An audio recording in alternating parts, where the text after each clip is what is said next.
অবশ্যই আমাদের চ্যানেলটি সাবস্ক্রাইব করে রাখবে। তো দেখো, নৈবেদিক প্রশ্নে এখানে বিশেষ দ্রষ্টব্য বলা হয়েছে যে বহু নির্বাচনী অভিজ্ঞতার সঠিক বা সর্বোৎকৃষ্ট উত্তরটি খাতায় লিখতে হবে। এরপরে দেখো 1 থেকে 15, অর্থাৎ 1 থেকে 15 হচ্ছে ওই সঠিক উত্তর বাছাই করা, এবং এক শব্দে বা এক বাক্যে উত্তর লেখা হচ্ছে 16 থেকে 25, অর্থাৎ 16 নম্বর থেকে 25 নম্বর পর্যন্ত যে প্রশ্নগুলো থাকবে সেগুলো হচ্ছে এক কথায় উত্তর, সেখানে এক বাক্যে অথবা একটি শব্দে উত্তর দিতে হবে, আর প্রতিটি প্রশ্নের মান থাকবে 1। তো চলো দেরি না করে এখনই শুরু করি। তো দেখো, প্রথমে 1 নম্বর যদি এমসিকিউটা লক্ষ্য করো, বলা হয়েছে যে নীলাজ শব্দের উচ্চারণের সময় জিভ কি রকম হয়। উত্তরগুলো দেওয়া রয়েছে, একটি হচ্ছে উঁচু হয়, এরপরে নিচু হয়, একটু উঁচু হয়, একটু নিচু থাকে। তো দেখো, এক্ষেত্রে কিন্তু আমাদের নীলাজ শব্দের উচ্চারণের সময় ঠোঁট কি হয়, একটু উঁচু হয়। তোমরা যদি লক্ষ্য করো উঁচু হয়, তাহলে এখানে উত্তর হবে ক নম্বর। এরপর দেখো 2 নম্বরের যে প্রশ্নটি সেটি হচ্ছে পৃথিবীর সকল স্থান অপেক্ষা ইবনে আব্বাসের কাছে কোন স্থান অধিক প্রিয়। ইবনে আব্বাসের কাছে কোন স্থান অধিক প্রিয় পৃথিবীর সকল স্থান অপেক্ষা?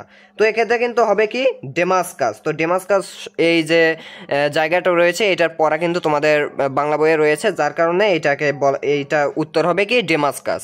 এরপর দেখো 3 নং প্রশ্নে বলা হয়েছে যে অলিখিত উপাখ্যান গল্পে বর্ণিত স্বাধীনভাবে ঘুরে বেড়ায় যারা। তো দেখো, অলিখিত উপাখ্যান এই বিষয়টা, এই পড়াটা কিন্তু তোমাদের রয়েছে। এখানে তোমরা যদি লক্ষ্য করো যে স্বাধীনভাবে কারা ঘুরে বেড়ায়, নাম্বার 1 হচ্ছে বন্য শূকর, নাম্বার 2 হচ্ছে নীলগাই, এরপরে বুনো মহিষ। তো দেখবা তোমাদের বইয়ে কিন্তু 3টাই উত্তর দেওয়া রয়েছে, অর্থাৎ এই 3টাই কিন্তু ঘুরে বেড়ায়। সেক্ষেত্রে উত্তর হবে কি ঘ নম্বর। তো আশা করে বুঝতে পেরেছো। এখন দেখো প্রশ্ন নং 4-এ কি বলা হয়েছে। তো দেখো, প্রশ্ন নং 4-এ কি বলা হয়েছে যে প্রচার মাধ্যমে প্রচারের লক্ষ্যে সুনির্দিষ্ট বিষয়ে প্রয়োজনীয় তথ্য সংবলিত বিবরণীকে কি বলে। তো দেখো, এক্ষেত্রে উত্তর দেওয়া রয়েছে ব্যক্তিগত পত্র বলা হয়, মানপত্র বলা হয়, আবেদনপত্র বলা হয়, নাকি সংবাদ প্রতিবেদন বলা হয়। তো যেহেতু প্রচার করার জন্য, সেটা কিন্তু কোনোভাবেই মানপত্র, ব্যক্তিগত আবেদনপত্র এগুলো হবে না, এক্ষেত্রে কি এটা সংবাদ প্রতিবেদন। এরপরে দেখো 5 নং প্রশ্নে যেটা বলা হয়েছে যে তিনি নদীর ধারে হাঁটতেন। দেখো, একটা বাক্য দেওয়া হয়েছে কি তিনি নদীর ধারে হাঁটতেন। বাক্যটিতে কালবাচক ক্রিয়া বিশেষণ হিসেবে কোন শব্দটি যোগ করা যায়, অর্থাৎ কালবাচক ক্রিয়া হিসেবে আমরা কোনটি যোগ করতে পারি।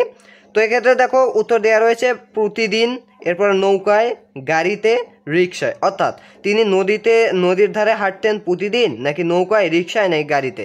তো যেহেতু কালবাচক শব্দ, এখানে কিন্তু আমরা প্রতিদিন শব্দটা ব্যবহার করতে পারি। তিনি নদীর ধারে হাঁটতেন প্রতিদিন। আশা করি বুঝতে পেরেছো। এরপর দেখো 6 নং প্রশ্নে বলা হয়েছে যে মেয়েটি হারমোনিয়াম বাজিয়ে গান করছে। কি করছে? হারমোনিয়াম বাজিয়ে গান করছে। বাক্যের উদ্দেশ্য কোনটি? উদ্দেশ্য এবং বিধেয় যে ব্যাপারটি রয়েছে এটা তোমরা জানো। তো দেখো, এর ক্ষেত্রে দেয়া রয়েছে মেয়েটি হারমোনিয়াম বাজিয়ে করছে, অবশ্যই মেয়েটি, এটি হচ্ছে কি সাবজেক্ট। তো এক্ষেত্রে উত্তর হবে ক নম্বর। এরপর দেখো প্রশ্ন নং 7-এ বলা হয়েছে যে ঢেউ শব্দের প্রতিশব্দ নয় কোনটি। ঢেউ শব্দের সমার্থক শব্দ নয় কোনটি? তো দেখো, তরঙ্গ, উর্মি, সুরঙ্গ, নাকি হিল্লোল। তো যেহেতু তরঙ্গ, উর্মি, হিল্লোল এই 3টি হচ্ছে ঢেউ শব্দের প্রতিশব্দ, তাহলে 9 হচ্ছে সুরঙ্গ, অর্থাৎ উত্তর হবে খ নম্বর। এরপরে দেখো 8 নম্বরে বলা হয়েছে যে বিবৃতিবাচক বাক্য কয় ধরনের। বিবৃতি দেওয়া হয় যে বাক্যগুলোতে, সেই বাক্যগুলো কয় ধরনের? দেখো 2, 3, 4, 5। তো এক্ষেত্রে উত্তর হবে কি 2 ধরনের, বিবৃতিবাচক 2 ধরনের। এরপর দেখো 9 নং প্রশ্নে বলা হয়েছে যে জাদুঘর ভ্রমণ লেখার বিবরণ অনুযায়ী কথক জাদুঘরে পৌঁছেছিলেন কখন। তো জাদুঘর ভ্রমণ যিনি লিখেছেন, তিনি যে এই গল্পটা বলেছেন, তো তিনি কখন পৌঁছেছিলেন সেটা কিন্তু উল্লেখ রয়েছে। তো দেখো, এক্ষেত্রে দেওয়া আছে দুপুর 3:30টায়, দুপুর 1:30টায়, দুপুর 2:30টায়, দুপুর 12:30টায়। এক্ষেত্রে হবে কি দুপুর 3:30টায়, এটার উল্লেখ রয়েছে গল্পে। এরপর দেখো 10 নং প্রশ্ন বলা হয়েছে আমি কোনো আগন্তুক নই কবিতাটি কোন ছন্দে লেখা। কোন ছন্দে লেখা? তো এক্ষেত্রে দেখো স্বরবৃত্ত, গদ্য ছন্দ, এরপর মাত্রাবৃত্ত, অক্ষরবৃত্ত। তো এক্ষেত্রে কিন্তু উত্তর হবে গদ্য ছন্দ, কেননা এটা যেহেতু গদ্য একটা, সুতরাং এক্ষেত্রে যে ছন্দে লেখা সেটি হচ্ছে কি গদ্য ছন্দ।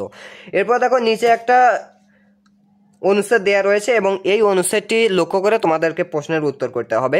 তো অনুচ্ছেদে বলা হয়েছে যে রাজীব গ্রীষ্মের ছুটিতে গ্রামের বাড়িতে এসেছে এবং আজ শহরে ফিরে যাবে।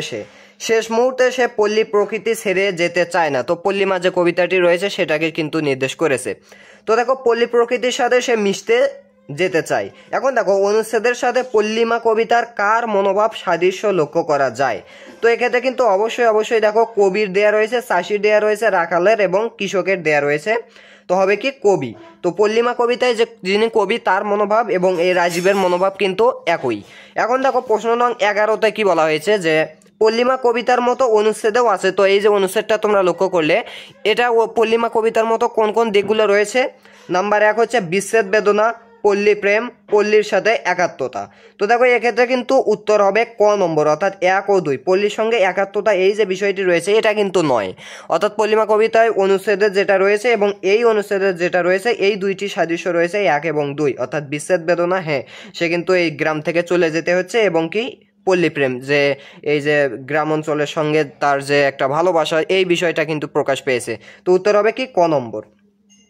এখন দেখো 13 নম্বর প্রশ্নে বলা হয়েছে যে বাস্তব বা কাল্পনিক বিষয় নিয়ে গদ্য ভাষায় রচিত কাহিনীকে কি বলে।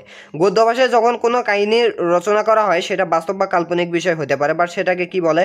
দেখো গল্প, উপন্যাস, নাটক, প্রবন্ধ, এক্ষেত্রে কিন্তু অবশ্যই গল্প হয়ে যাবে, কেননা বাস্তব এবং কাল্পনিক যে বিষয়গুলো রয়েছে এই বিষয় নিয়ে যখন গদ্য ভাষায় রচিত কোনো কাহিনী লেখা হয় তখন সেটা গল্প হয়ে যায়। এরপর দেখো 14 নং প্রশ্নে বলা হয়েছে যে মানুষের হৃদয়, মন ও চরিত্রের আর মানসিক উৎকর্ষের সাক্ষাৎ সম্পর্কে রয়েছে যার সঙ্গে তাকে কি বলা হয়। অর্থাৎ মানুষের হৃদয়, মন ও চরিত্রের আর মানসিক উৎকর্ষের সাক্ষাৎ সম্পর্ক রয়েছে যার সঙ্গে তাকে কি বলা হয়। দেখো সাহিত্য, সংস্কৃতি, সভ্যতা, শিক্ষা। তো এক্ষেত্রে কিন্তু অবশ্যই হবে গ নম্বর, অর্থাৎ সভ্যতা। তো এই যে মানুষের হৃদয়, মন, এগুলো কি, এগুলো হচ্ছে কি সভ্যতার সঙ্গে সম্পর্ক রয়েছে। এরপর দেখো 15 নং সর্বশেষ যে এমসিকিউটি, সেখানে বলা হয়েছে যে ওদের বাড়ির গৃহকর্ম নিপুণা লক্ষ্মী বউটার ঠিক এই দশা বাক্যটিতে লেখক কি পুরে দিয়েছেন। দেখো চিকিৎসার কাজ, সীমাহীন কথার আখ্যান, সংসারের মায়া এবং প্রাত্যহিক প্রয়োজন। তো এক্ষেত্রে হবে কি খ নম্বর, অর্থাৎ সীমাহীন কথার আখ্যান। এই যে সীমাহীন কথার একটা আখ্যান, এটাই কিন্তু লেখক কি করেছেন, পুরে দিয়েছেন এই বাক্যটাতে। তো এই বাক্য আশা করি বুঝতে পেরেছো এই 15টি এমসিকিউ। এখন আমরা সমাধান করব 16 থেকে 25 নম্বর পর্যন্ত যে এক কথায় উত্তরগুলো রয়েছে সেগুলো। আশা করি অনেক হেল্পফুল হবে, ভিডিওটা স্কিপ না করে সম্পূর্ণ দেখতে থাকো। তো দেখো 16 নং প্রশ্নে বলা হয়েছে যে এ স্বরধ্বনিটি, এ একটি কি স্বরধ্বনি। তো এ স্বরধ্বনিটি উচ্চারণের সময় ঠোঁটের আকৃতিতে কি হয়, কি রূপ হয়। তো তোমরা যদি এইরকম করে বলো দেখবা ঠোঁটের আকৃতি একটু প্রসারিত হয়, অর্থাৎ এক্ষেত্রে তোমরা জাস্ট উত্তর লিখবা কি প্রসারিত হয়, কি লিখবা প্রসারিত হয়, প্রসারিত। এক কথাই উত্তর, কিন্তু এগুলো জাস্ট তোমাদেরকে এক কথায় লিখতে হবে। এখন দেখো যোগাযোগের মাধ্যম কয়টি। তো যোগাযোগের মাধ্যম কিন্তু 3টি, তোমরা যদি তোমাদের বাংলা বইয়ে পড়ে থাকো প্রত্যক্ষ এবং যান্ত্রিক এবং লিখিত। তো এই 3টি তোমরা লিখবে এবং 3টি কী কী সেটা লেখার দরকার নেই, কেননা এক কথাই উত্তর। এরপর দেখো 18 নং প্রশ্নে বলা হয়েছে যে বাক্যে ব্যবহৃত শব্দের সাথে যেসব শব্দাংশ যুক্ত হয় সেগুলোকে কি বলে, সেগুলোকে লগ্নক বলে। কি বলা হয়, লগ্নক। জাস্ট লিখবা কি লগ্নক, আর কিছু লিখতে হবে না। 19 নম্বরে দেখো যে বাক্যে ব্যবহৃত শব্দগুচ্ছ বা বাক্যাংশকে কি বলা হয়। তো দেখো এক্ষেত্রে কিন্তু বলা হয় যে বর্গ। বাক্যে যেগুলো ব্যবহৃত শব্দগুচ্ছ থাকে বা বাক্যাংশ থাকে সেগুলোকে আমরা কি বলতে পারি, বর্গ। জাস্ট বর্গ লিখবা। 20 নম্বর প্রশ্নে বলা হয়েছে আমি কোনো আগন্তুক নই কবিতাটি কোন ছন্দে লেখা হয়েছে। তো অবশ্যই গদ্য ছন্দে, যেটা তোমরা এমসিকিউ লক্ষ্য করেছো। তো জাস্ট খালি লিখবা গদ্য ছন্দে, গদ্য ছন্দে। এরপর 21 নম্বর প্রশ্ন দেখো যে অক্ষর স্বাক্ষর অর্থ কি। অক্ষর এবং স্বাক্ষর, অক্ষর স্বাক্ষর একই কথা। তো এটার অর্থ কি, এটা হচ্ছে লিখিত সাক্ষ্য। কি বলা হয় এটাকে, লিখিত সাক্ষ্য। যখন কোনো কিছু লিখে সাক্ষ্য দেওয়া হয় তখন তাকে বলা হয় অক্ষর স্বাক্ষর। এখন দেখো 22 নং প্রশ্ন বলা হয়েছে যে নিম গাছটি কোথায় দাঁড়িয়েছিল। নিম গাছ গল্পটি যদি তোমরা পড়ে থাকো বা কবিতাটি পড়ে থাকো তো সেক্ষেত্রে দেখবা নিম গাছটি আবর্জনার স্তূপে, কি ছিল, আবর্জনার স্তূপের মধ্যে দাঁড়িয়েছিল। জাস্ট এইটুকু লিখবা। এরপর দেখো 23 নং প্রশ্ন বলা হয়েছে যে চৌচির কার রচিত গ্রন্থ, অর্থাৎ কে রচনা করেছেন চৌচির গ্রন্থ। তো দেখো আব্দুল ফজল, এটা কি হবে আব্দুল ফজল। জাস্ট আমি এখানে লিখছি না, তোমরা মনে রাখবা যে আব্দুল ফজল কি করেছে, চৌচির গ্রন্থটি রচনা করেছে। এরপর দেখো 24 নং প্রশ্ন বলা হয়েছে যে বিবরণমূলক রচনায় কি বজায় রাখতে হবে। অবশ্যই। তো দেখো এটা কিন্তু ধারাবাহিকতা হবে। কি হবে, ধারাবাহিকতা বজায় রাখতে হবে। জাস্ট লিখবা ধারাবাহিকতা। তো বিবরণমূলক রচনা যখন আমরা লিখবো সেক্ষেত্রে আমাদেরকে ধারাবাহিকতা বজায় রেখে লিখতে হবে। এবার দেখো 25 নং প্রশ্নে বলা হয়েছে যে অভিধানের যে অংশে কোনো শব্দের অর্থ ও অন্যান্য পরিস্থিতি থাকে তাকে ওই শব্দের কি বলে। তো এক্ষেত্রে কিন্তু ওই শব্দের বলা হয় ভুক্তি। কি বলা হয়, ভুক্তি।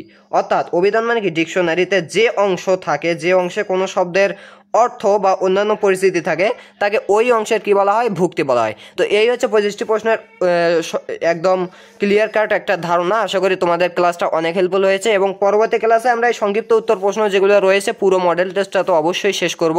সেজন্য অবশ্যই আমাদের পাশে থাকো, সাথে থাকো এবং ডিসক্রিপশন বক্সে লিঙ্ক পেয়ে যাবে, সেখান থেকে তোমরা বাংলার যে বার্ষিক পরীক্ষার জন্য প্রয়োজনীয় বিষয়গুলো সেগুলো ধারাবাহিকভাবে দেখে নিতে পারো। তো আশা করি এই 25টি তোমাদের ক্লিয়ার। দেখা হচ্ছে পরবর্তী ভিডিওতে। আজকে এ পর্যন্তই রাখছি। আল্লাহ হাফেজ।